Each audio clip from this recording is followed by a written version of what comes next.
Good morning, good morning, good morning, and welcome to Mobility Magic on a Monday morning. Hello if you're just joining us, if you're joining us for the live session, hello. If you're joining us on replay, hello and welcome.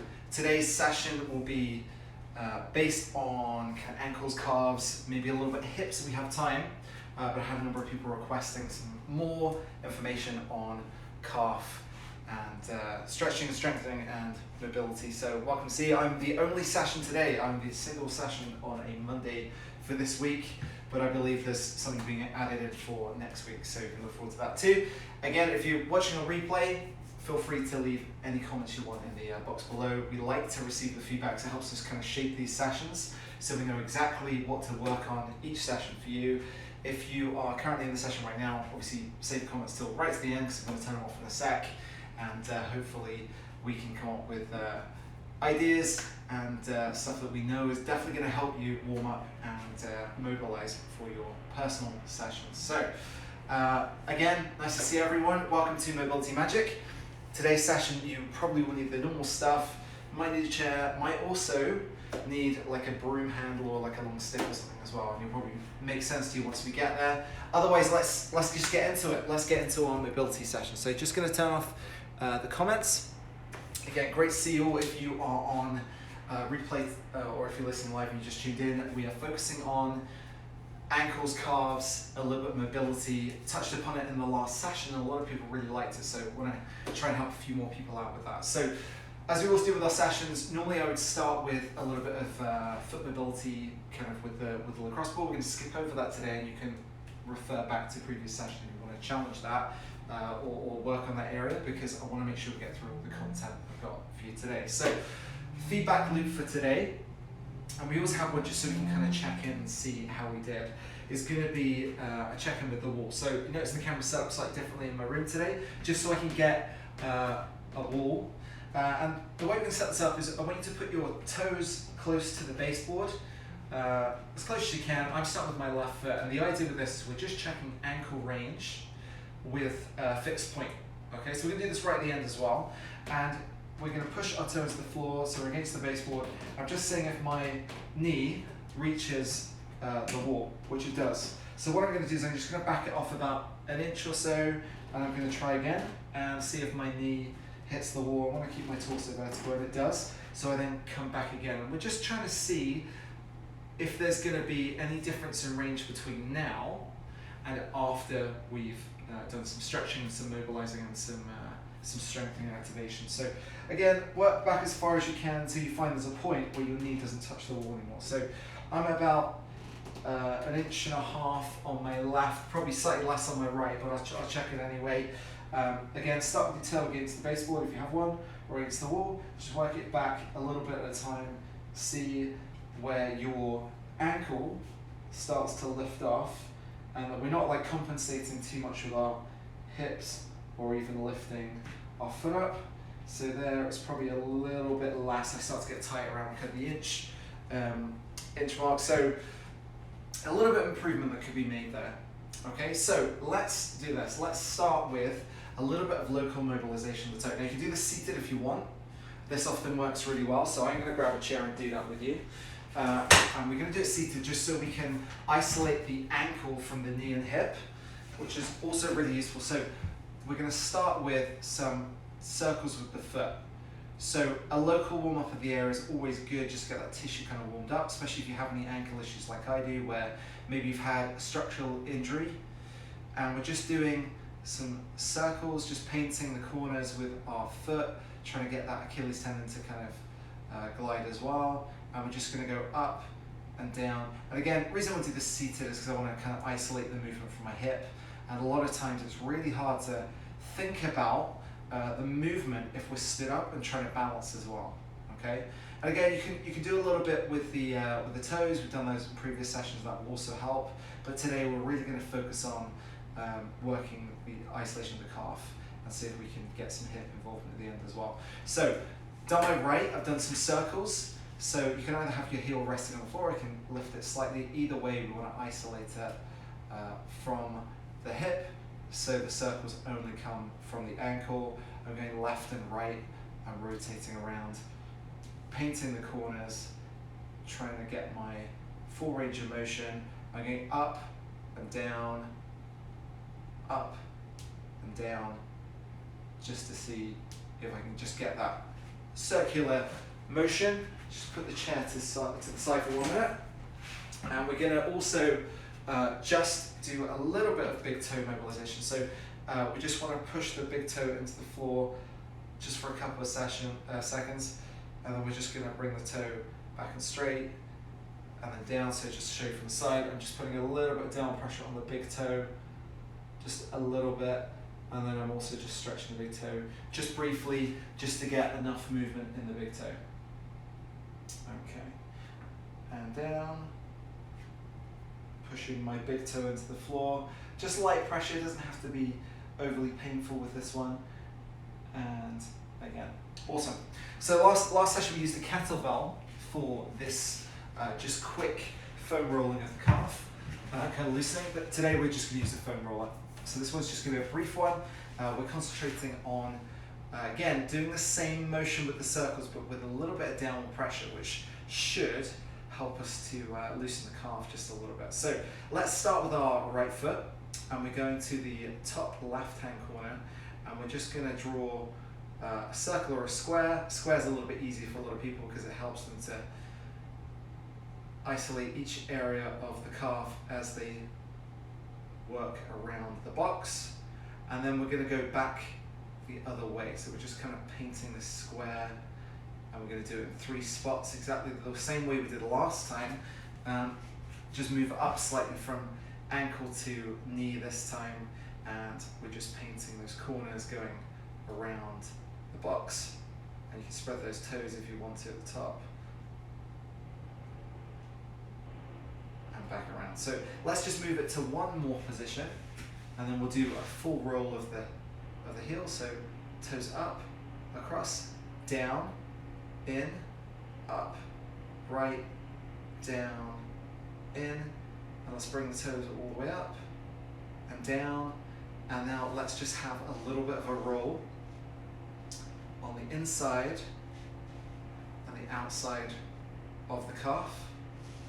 And just add a little bit more pressure if you need to. Now, if you feel that the intensity gets a little bit too much for you, like goes above a 7 or an 8 out of 10, then just back the pressure off a little bit. If you want a little bit more pressure, you can always cross the leg over, and that also helps. But again, we're just looking for enough pressure that you feel a little bit of a change in the tissue, but not too much pressure that's really painful. So you want to be able to breathe through it, no red faces, okay? So we spent about a minute on this side, a minute and a half on the side. So let's do the same thing. So we're starting off close to the ankle, just on the gastrocsoleus. So we're getting downward pressure, and we are painting that box. So let's just go inside to outside, painting that square with a little bit of downward pressure. If you found that there wasn't enough pressure on the last side when you did it and you need a little bit more, you can obviously cross the legs over. That works great. But for now, we're just painting the corners, doing squares as we come across, and as you lift those toes to the ceiling. Now let's move that foam roller just a little bit further up, a little bit downward pressure. Make sure you're breathing, and we're just going to draw that square. And you can go back the other way if you want to, just painting those corners. You can even do circles if you want to. Let's just move it one more time, a little bit higher. Add a little bit of downward pressure. You can put weight on that leg if you want to. Bridge your hips is another option. So again, pick your direction. You can go both ways. Either way is fine, or you can alternate, whichever works best for you. And then we're going to do a little bit of a roll of the whole calf, which in itself could be a little bit tender, could be a little bit tight, could be really tight if you're wearing heels with a little bit shoes with a little bit of a rise, or if you sat a lot during the day, these are the areas that can get really, really tender and tight, or could even work up further into the posterior chain. Can also give you kind of headaches as well sometimes, as the tension kind of rides up towards the neck. Okay, so that's a little bit of loosening for the calf. So we're going to come up to the wall, just for a second, just to give it a little bit of an active stretch on the wall. Sometimes a little bit easier if you're wearing shoes on this one, because you're going to get a little bit more purchase on the wall. But we're just going to start with our foot against the wall and with a little bit of forward weight. I'll show you a modification in a second that can sometimes be easier as well if you're barefoot and have something you can use for this one. But all we're going to do is we're going to keep our torso facing forward against the wall. We have our toes against the wall too, and we have a slight kind of 45, 30 to 45 degree angle with our foot. And we're just leaning forward, putting a little bit of pressure, trying not to bend our knee on this one. Alright, so we're not bending our knee, just keeping it nice and straight, we're just shifting our weight forward, just trying to get a little bit of a stretch. Now if you need to push off the back foot to get more of a stretch, just make sure that you keep your torso nice and tall and you get a little bit of a local stretch through that calf. Now let's add in a little bit of a bend in the knee, just a little bit of a bend, and do the same thing. And let's work our foot forward just a little bit more. Same things, pushing ourselves forward, really feel the stretch. Again, sometimes a little bit easier with a pair of shoes just because you get a little bit more grip on the wall. And this time what we do is squeeze your butt just a little bit, just to get your stability. Pushing into the wall, just leaning slightly forward off this back foot. And let's just change sides. So you can do a little bit of circle just to, or shape your foot, just to get rid of some of the tension there.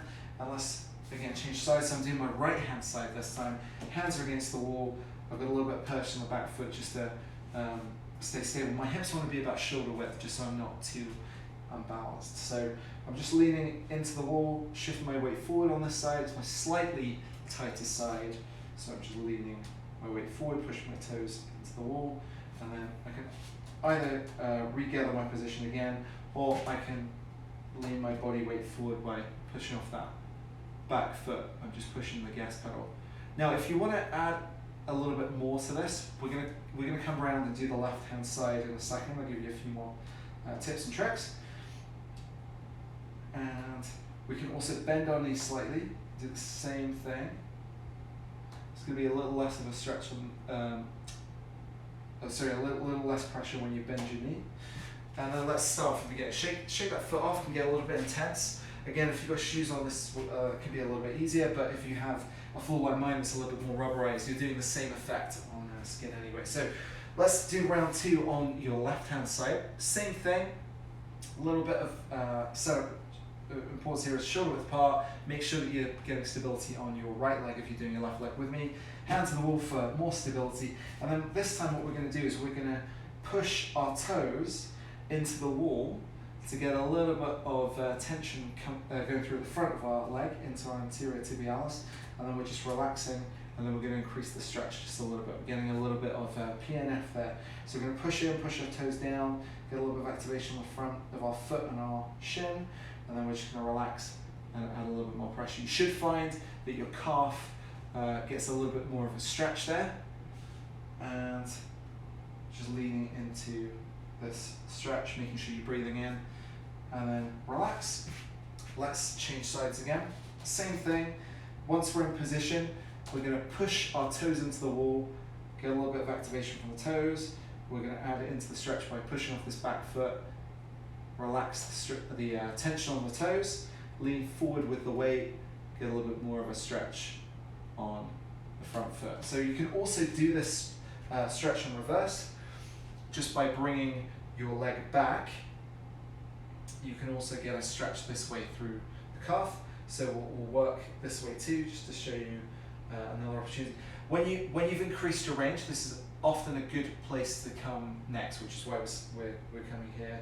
And this is also going to help you to add some strength and some range to the ankle. So next thing we're going to do here is we're going to lift our toes up. So we're in a little bit of a stretch. We have a straight back leg.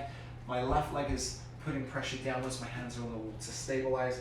I'm pushing my foot down to the floor. There's no lift from the back leg, it's just nice and straight, and I've got foot contact down.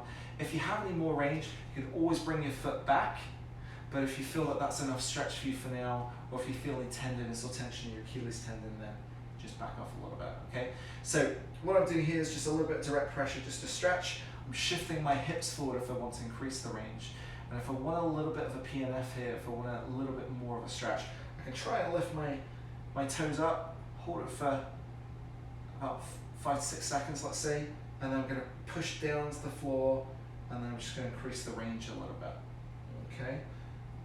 Awesome. Let's change sides now. So I'm onto my left foot, my right leg is for balance. I'm driving the stretch down into the floor, and I'm keeping my heel down. So my back leg is straight, following the line of my whole leg, and I'm leaning my weight forward, trying to make sure that I've got equal tension, and I'm breathing as I go.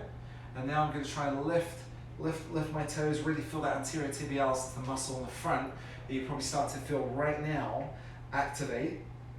And I'm driving my toes down, down, down, down, down, down to the floor, push, push, push, push, push, push, push, push, and then lifting toes again, and then shifting my hips forward. So I get a little bit more of a stretch through that calf. I can add a little bit of a bend now if you want, and your heel can rise just a little bit if it needs to, or you can take a step in. And I'm doing the same thing, this time with a little bit of a knee bend. You should find the stretch moves a little bit. I'm just shifting my weight forward to get another stretch. You can repeat that on the right hand side. We're going to do a little bit of activation now for the anterior tibialis, which is the muscle that sits on the front. Normally I do a little bit of a release, but once you've worked on your loosening up your calves, often it's good to kind of stimulate the muscle that sits on the opposite side, so the antagonist muscle. So the way we're going to do this is we're going to bring our feet away from the wall. We're leaning back slightly so our head is kind of facing forward. You can tuck your chin if you want. And all we're going to do is we're just going to raise our feet up. Not too worried if your knees bend too much. The main thing with this one is you should feel it on the sides of your shin as you're really working to draw those feet upwards. So, and as you bring them up, try and hold it for a second.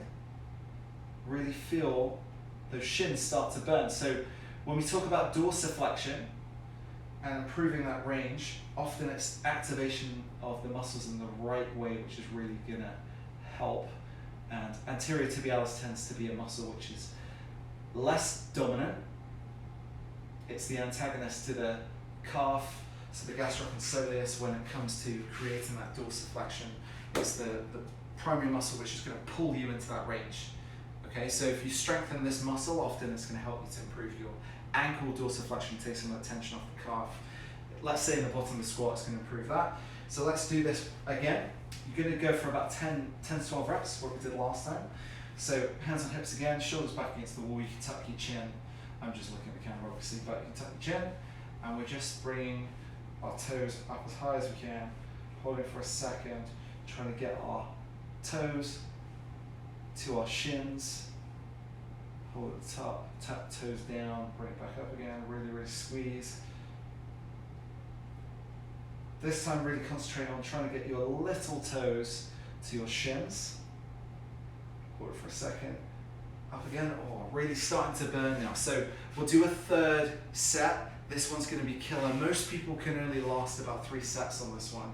So if you've already done 2 sets, you're not quite feeling anything, you're doing great. We're going to do a third set. We're going to touch back in with our range of motion in a second after we do a little bit of kind of a rangefinder exercise, kind of guiding, and then we'll check in with the wall, and then we'll do one extra bonus round of a little bit of a hip opener as well. So let's do one more round of this. Shoulders against the wall, you can walk a little bit further forward if you want to. Our primary thing here is we try and get our little toe this time to our shin. Sure, you feel your anterior tibialis start to activate a little bit, the one on the front, that muscle that kind of opposes the calf. So I'm drawing my toes up and tapping my toe and bringing it right up, trying to draw it into my shin. Should start to be screaming now. I've only got about halfway through and my anterior tibialis is already really working hard. Oh, okay, cool. So that's enough for me for now. Let's just grab, if you have a broom handle, you can do this along with me, but this is just for demonstration purposes, okay? So for this one, all we're looking to do is just get our knee to travel to the side of the broomstick. So it's just guiding our knee towards our toe and then slightly out. So for this one, line your the broom with your big toe, and we're trying not to travel forward into the broom, we're trying to travel outside the broom. So this one's a good exercise just to increase the range of the ankle by guiding the knee out onto the little toe towards the outside of the foot. We want to imagine that as you do things like squat down, lunges, walking gait, that sort of thing, we're guiding the knee to bias slightly externally outwards. Knees over toes is completely fine. That's actually completely healthy. You can imagine when you're walking downstairs, your toes obviously going, your knees obviously going over toes. But for this one, we're just trying to open up that ankle a little bit, and sometimes biasing externally to the little toe is what's really going to help open up that range. Okay, so last thing, this side by the big toe, we're going to do the same thing this side. We're just trying to stop the knee kind of traveling forward. We're just going slightly out, just keeping our heel on the ground. Excellent. Cool. So that one's a little bit more of an additional exercise, and then we're going to do a check-in, and then we'll do a little bit of hip release. So again, when we first started, we did a little bit of a range find just to see if this was going to be a good feedback loop for us and if this calf exercise would work for us. So I'm starting on my left hand side, my toe was towards the baseboard and I touched the wall, so I moved off about an inch or two and my range has already improved. So I'm going to move away, see if it's improved again, and see how far. Well, it's probably about there. So I'd say probably about half an inch better on that side in terms of range. And again, try and keep your hips facing forward. You can bias your knee slightly outwards as well. And then we're just seeing how far that goes. So I have to work it in a little bit more. Probably not a huge amount of difference on that leg, but on my left leg, a huge difference, a massive increase in range and activation of anterior tibialis. I think my shins are still screaming at this point. So let's grab our chair again. I'm going to do a little bit of a bonus round on some hips while we have time, just to release that area. So those of you that remember, we did this a few weeks ago. We're just using our knee to help pivot our hip with a little bit of external rotation, and we can lift the ankle if we need to. So a little bit downward pressure, we're just trying to open up our hips, keeping our backs against the back of the chair, nice tall posture. We're pushing slightly down on our knee, just slightly, and we want to feel a little bit of an opening on the front of our hip. So using our other knee as a pivot point, and we can even lift our leg up slightly to get into that range as well. So if you need to lean back, that's okay. If you want to add a little bit more of a hinge using your leg, you can lift upwards, so you can do like a calf raise. And then let's change sides. So again, we're just trying to open up our hip just a little bit, just so that we can do more of a stretch in a second, a little bit of an opener on the floor. We're going to push down to the floor, or we're going to lift up our ankle and push down with our hand. This side's a little bit tighter for me, so I'm just going to push down for a few seconds. Just let that kind of hip relax. I'm going to lift up a little bit, and I'm going to increase the range by pushing up with my heel. I can also get a little bit taller and lean back a little bit more, and that should open up the front of the hip. And then down. And the same thing again, so I'm going to lean back, push down, a little bit of a hip opener. Really start to tease open the hips right here. We're going to put this chair away for a second. I'm going to come down to the floor, and we're going to do the same thing from a different position. So this time we're getting a little bit more glute dominant stretch. So we're going to lay on our backs, we're going to cross over our hip, and we're going to do the same thing. Often we lay in this kind of orientation, we're supine. The hip opens up a little bit easier, but it depends upon where the restriction is. So all we're going to do is cross our leg, We're going to push down, and we're just going to lift our hips just a little bit off the floor. And as you lift your hips, you might feel your hips start to tease open on the side here. And the ball in the socket, just roll just a little bit. And just let that leg fall open.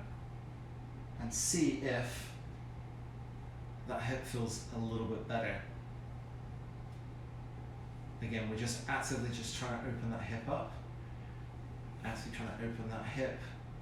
See if that helps improve some of the health of that hip. So hopefully by working the calves and the hips today, you should feel a lot better.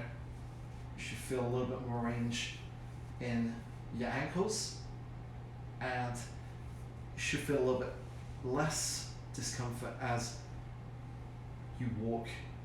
Okay, so just let that knee fall open as you lift your hips up.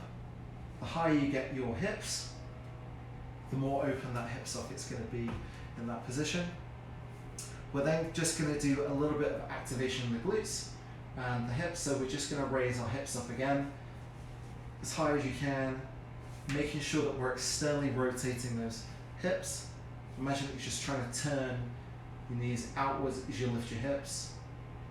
And then just one more time, squeeze your butt, lift your hips up as high as you can. Squeeze, squeeze, squeeze, squeeze, squeeze, and bring it down.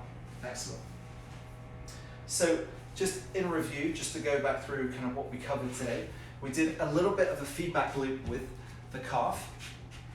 Our aim was to try and build a little bit more range and more comfort. We did a little bit of foam rolling to kind of release the tissue of the calf, the gastroc soleus. We did a little bit of activation, and we did a little bit of strengthening of the anterior tibialis, which is the opposing muscle of the gastroc soleus. Just want to throw in one more variation for you, just for the end of the session, and that's just, you could also, if you couldn't easily use a wall, use something like a weight or a book, and just do the same thing, pushing down into the weight. This also kind of helps provide a platform for you to do some strength of the calf as well. So if you found that your calf was weak and it wasn't your anterior tibialis, you could also do things like a loaded calf or an eccentric calf raise, where you start from the top and lower yourself down. That can also help with recovery as well. So again, if you have any questions, if you have any ideas, I'm just going to turn the comments back on. If you have any questions or ideas or anything you would like us to cover in session in future, please do let us know. We always love to get your feedback. It helps us shape the sessions. It also helps us give you the best quality information possible going forward. And as I say, we love to hear where we can help you, and if the sessions are impacting you or someone that you care about. So thanks so much for your time today. Really appreciate everyone that tunes in every week. And same thing again next week, 11:30 on Monday. And the next session with Good Life Live will be tomorrow. Yeah, thanks so much. So if any comments, feel free to leave it in the replay that will be posted straight afterwards. Previous sessions are archived as well. So thanks so much for your time, and see you again next week.